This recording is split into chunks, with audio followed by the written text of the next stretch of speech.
Енді адамның өзін жақсы көру, жек көру деген мәселеге келген кезде ғұламаларымыз айтады, негізі бұл жерде жақсы көру, жек көру адамның өзіне болмайды дейді.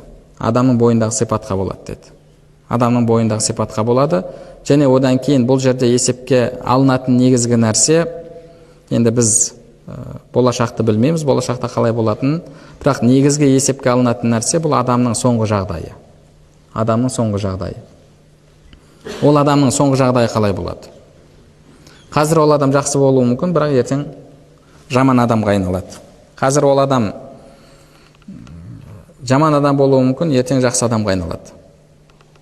Имам Құртуби рахмахулла өзінің тәпсірінде осы Алланың, жалпы адамның соңғы жағдайы есепке алынады деген мәселені айтқан кезде ол кісі мынандай жақсы сөз айтады.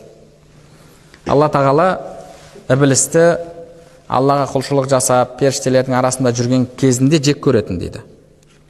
Алла тағала іблісті жек көретін дейді. Неге? Өйткені Аллаху субханаху ва тағала оның кім болатынын, кімге айналатынын және қандай халде өлетінін біледі. Алла тағала Умар радиаллаху анхуды кәпір кезінде жақсы көретін дейді. Өйткені Алла тағала оның кім болатынын, қандай адамға айналатынын біледі дейді. Адамның негізгі есепке алынатын жағдайы ол соңғы жағдайы. Сол үшін де бір адам жақсы жүрсе, ол жақсы өледі деген сөз емес. Бір адам жаман болып жүрсе, ол адам сол халде өледі деген сөз емес.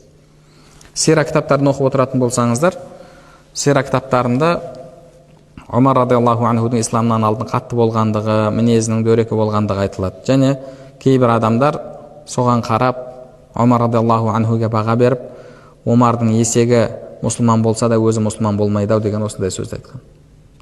Бірақ Умар радиаллаху анху исламдағы үшінші адамға айналды. Пайғамбарымыздан кейін Абу Бәкір радиаллаху анху, Абу Бәкір радиаллаху анхуден кейін Умар радиаллаху анху. Ол кісі сондай әділетті адамға айналды, керемет тақуа.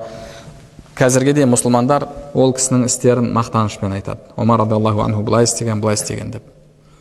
Сол үшін де жалпы біз адамның бойындағы сипат үшін сол сипатты жалпы жек көреміз, бірақ ол адамның өзінің ертеңгі халі қандай болады, Аллаху алам.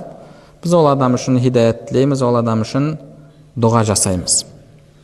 Және тағы бір бұл жерде айта кететін нәрсе, жалпы кейбіреулер Алла үшін жақсы көру, Алла үшін жек көру деген мәселені тәкаппарлықпен шатыстырып алады. Алла үшін жек көру деген кезде оны төмен қойып, өзін жоғары қойып, жоғарыдан қарап тұрады.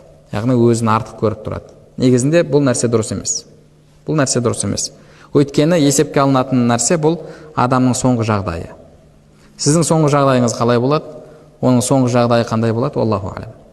Сол үшін де, яғни мен кәпірден артықпын, тура сол жағдайда қазір мен артықпын деп айта алмайсыз. Себебі оның соңы қалай болатынын бір Алла біледі, сіздің соңыңыз қалай болатынын бір Алла біледі.